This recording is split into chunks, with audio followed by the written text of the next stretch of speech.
All right, my lovers, I wanted to talk about wheel building and some of the challenges that I faced when I was trying to build a wheel. So we'll just get right into it. First, let's talk about the first part that caused me challenge, which is finding the right parts. Acquiring the right parts can be tricky. There are a lot of spacings of different types of hubs on the market. So you have to really know what spacing your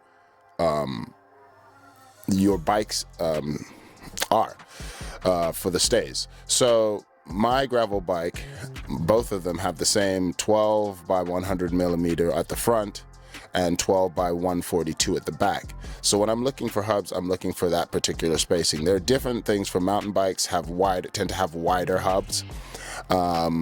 Road bikes tend to have the similar hubs that I'm trying to find. Road bikes and gravel bikes share a lot of them, but some gravel bikes have boost spacing on some of them, either on the front or the back or both. So that is, it's just something you have to really consider, and you have to be really diligent, especially if you're ordering parts online, and maybe you're not buying a wheel set altogether and you're trying to maybe save some money or something like this. You just have to really pay attention to make sure the spacing of those hubs, that it's through axle and not quick release, or if you have a quick release bike, that you're getting a quick release and not a through axle.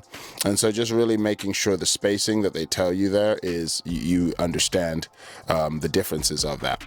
Now, once you get the hub, you're going to, and you get a rim, ideally, well, their holes have to match, right? So if you get a 24 hole hub, you get a 24 hole rim, whatever. You want those to match. And then now, once you have those two things picked out, you need to calculate the spoke length. So this was the thing that caused me the most challenge, was understanding how to calculate the spoke length. And because I got a set of rim hubs off AliExpress that were less well known, I found it a real challenge to calculate the spoke length. And we'll talk a little bit about that. So these hubs were the Ryet Ultimate 24 hole Ratchet, 36 Ratchet hubs, style hubs. They're kind of styled after the DT Swiss, advertised at 240 grams with ceramic bearings. So the pros of this, it's serviceable, it's lightweight, it's cost effective compared to DT Swiss, and they roll nicely thanks to the ceramic bearings. Also, because it's straight pull, the lacing is built into the design, so you don't have to pay that much attention to the lacing compared to if you got a Jbend hub. So there's Jbend and there's straight pull spokes. And I'll talk about a little bit of the pros and cons of that. To me, I mean, everyone has their own experience, but just my experience with the pros and cons. Now, the cons, as a beginner, with the Ryet hubs, I struggle with the spoke length measurement, like I said, and if I had to go back and do it all over again, I'd have just taken the rims and the hubs straight to the mechanic and told them to measure it. They charge like $20 to do that, and it was before I had purchased the spokes. Just do that, so I knew exactly which spoke length to purchase, because the spoke length is very important in the truing of the wheel and make sure that the wheel rolls straight. And I can touch on that a little bit later. But with my hub, it had 4 different spoke lengths, ranging from 286 millimeters to 297. So there's no way I would have been able to measure all that on my own. I just don't have the knowledge to do that. So when the mechanic was able to measure that, I went to JRA Mechanics in Seattle, and they gave me a very detailed printout of what spokes I needed and where they needed to go. And that's why I love that company, why I love that bike shop. And I can do I can talk a little bit about why I like that bike shop in another video. Now, if I could do things differently and build these wheels differently, I would say I would not pay as much attention to the weight and pay a little bit more attention to the rim dimensions, because what I like, I want to ideally get the widest internal rim for a gravel rim possible, so the internal width and the external width. I don't mind having the shallow depth, but I really want as wide, because for me, I feel like the wider tires are good for cornering and good for comfort, because I've experienced that on I have the DT Swiss G540 rims on my Poseidon, and they're great. They just, the wide rims just feel like super comfortable. It's like one of the most comfortable bikes I've ever ridden when it's set up correctly, and that's on an aluminum frame. So I would pay attention to the rim dimensions and not obsess over making the lightest wheel possible, because I'm a heavier rider. Let's just say I'm 240 pounds, and so it doesn't benefit me to make the lightest possible wheel. I'm just too heavy for that. So I would say if you're a heavy rider, you know, putting a weight number, 1,400 grams for a rim set, if you're my weight, is really light, right? For a lighter rider, when you see some of those rim sets that are offered at, you know, 1,100 grams, 1,200 grams for a set, I just don't think it's beneficial for someone who's a heavier rider to try to get the lightest rims like that. Like, it's better to just, like, if you're 240, just ride more and try to drop a little bit of weight. But I think a more robust rim and maybe more spokes is better for heavier riders, just to support your weight. So I wouldn't consider making the lightest wheel, just the most comfortable and sturdy wheel, because if you're comfortable and it's sturdy, you're gonna go fast, and if you pair it with a nice tire, I think you're gonna be fine. So if I would do it differently, I'd really pay attention to the dimensions, not so much just making the lightest wheel possible. And also, the rim isn't as crucial as to measuring the spoke length. You just have to know the ERD number, and you have to know if there's an asymmetrical offset on the rims. So the rim isn't as big a deal as a hub. So with a hub, if you're not sure about calculating the spoke length and all of that, get a well-known hub like Shimano hubs or Chris King. You're gonna have to spend, or DT Swiss, like, you're gonna have to spend a little bit more on a name brand. You actually don't have to, you can get like decent Shimano hubs that may be a little bit heavier, but they're sturdy and they're kind of bulletproof, that the spoke calculators will recognize, so they will give you the spoke lengths without you having to take it to a mechanic. But you can go to AliExpress, get a $40 set of rims, and have the mechanic measure it for $20. It's still a $60 set of hubs. Still a $60 set of hubs if you go $40 and pay the mechanic $20. So it's still not that expensive to go the way of paying the mechanic.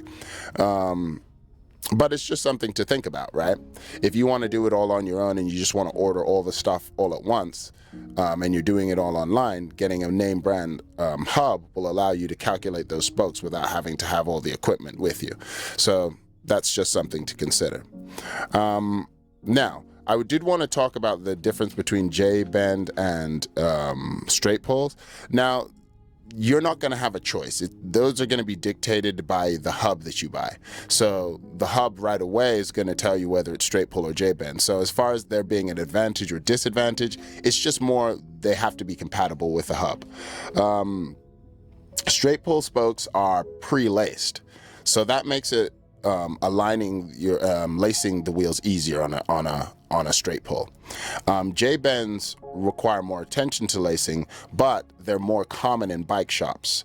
So if you break a Jbend spoke or something goes wrong, also they can be cut to size. So it's more common if you want to replace something that you would get Jbends. But if you're doing straight pull, and once you know the measurements, just order spares of all the different lengths that you'll need to future-proof yourself in case anything happens and you need to put another, replace a spoke. And you don't want to have to wait 2 weeks to order the part from, if you ordered it from AliExpress or something like that, wherever you ordered them from, or eBay or something. So it's always good, like if you have like 24 hole, 224 holes, that's going to equal 48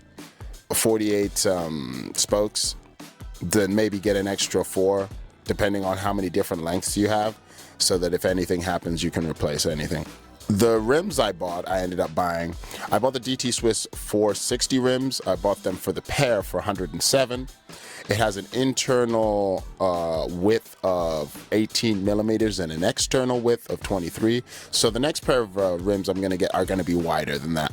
But as it turns out, my 45 millimeter tire do fit on that. Tubeless setup, the Maxiss Rambler 45s that I got stock on the Fazari do fit on that rim. It took a little bit of finagling to set. I had to seat them a couple times, but once they got seated, they have been as bulletproof as they were so far on the other rim. You know, fingers crossed. The rims, the DT Swiss rims weighed 460 grams. The Tubeless clincher compatible, so you can go either way. And they offer really great comfort, honestly. Though I feel a bit more stiffness would be a little bit nicer. Like they're almost a little bit too, in terms of like, because I do so much road riding, a little bit of stiffness is nice to transfer power on the pavement. But once you get onto the off-road, it's actually really nice. So I was wondering if that many rims, being my weight to be closer to the 240, I was wondering if it would really be able to hold me. So far, they've been good. They said the rider weight rating is 110 kilograms, but I don't know how that goes. Like, I think that's a suggestion, but you're on 2 wheels, so I feel like it could probably carry more than that. But I think it's telling you, hey, don't try to load everything up on these wheels. Maybe if it's just you, you're cool. So if I was touring or carrying loads or carrying my baby on the back of the bike, I'd probably get more spokes, or have a bike with more spokes on the rims, just in case anything happened. You break one spoke on a 32, it's not as big a deal as on a 24. But they offer really good comfort, so I enjoy them. So conclusion is, building your own wheels can improve your ride feel, acceleration, and comfort. In my case, that's what it did. While my new wheel set made my bike lighter, it didn't necessarily make it faster due to the reduced stiffness. So it could be other factors too. I've been having issues with the drivetrain on the Fazari. My latest ride yesterday, I was able to get back to the speeds I had from the other wheel set. So if the speeds are the same and it's more comfortable, then that is a victory. I think because I didn't take I tried to measure it myself, I bought the incorrect amount of spokes and everything. But if you get the rim, get the hub and get the rim, match the holes, take it to the mechanic and have them measure it. It's not that expensive. Then buy the spokes. Then you can put the wheel together. Remember, you also got to get the nipples. Go get some type of lubricant. You also might need a truing stand. You should get a truing stand if you're building wheels. There's also tools to put screw the nipples in and things. So when I tried truing it, I did not true it correctly. I think the best way to true a wheel is understand that the measurements of the spokes are very important. And so you kind of have to, what I did is I overscrewed a lot of the spokes into the nipples, and you kind of have to tension the wheel all together at once. Otherwise it'll kind of, it's just, you have to kind of honor the length of it, of each spoke, and not go beyond that, because if it's untrue on one side and you've over tightened it on one side, it can really affect the entire wheel and you can kind of never get it back. So you have to true it all slowly at one time. But the benefit of a straight laced of a straight pull is you can lace it yourself and just tighten them to the very minimum and then go have the mechanic true it, or you can have them do it yourself. And nowadays, every mechanic was quoting me $100 per wheel, per build, but truing was like 50. So if you lace it yourself and have them true it, it's like 50 bucks per wheel. But if you have them lace it all themselves. So the straight pull, you could probably lace it yourself. If you're a beginner with the Jbend, you could lace it yourself, but it's just a little bit more in depth and you have to pay a little bit more attention. So those are the things to factor in. Can you build a wheel yourself? Probably. and if you can't, you're close to a local mechanic, I would also just talk to the local mechanic. I tend to do this anyway, is I go talk to my mechanic, tell them my idea, hey, this is what I'm trying to do. And they're like, okay, have you thought about this? And they'll throw out their ideas. Bike mechanics, some of them that are personable, like to talk, like to give you advice. And so, I just listen to them, hear some of what they're saying, and really use them as a consultant, right? Like, I'm a big advocate for the bike shop, and I'm, as someone who doesn't have the space to do my own mechanic work, and I have a a toddler running around the house who's not going to let you, who tries to grab everything and everything. If you have a kid, you know.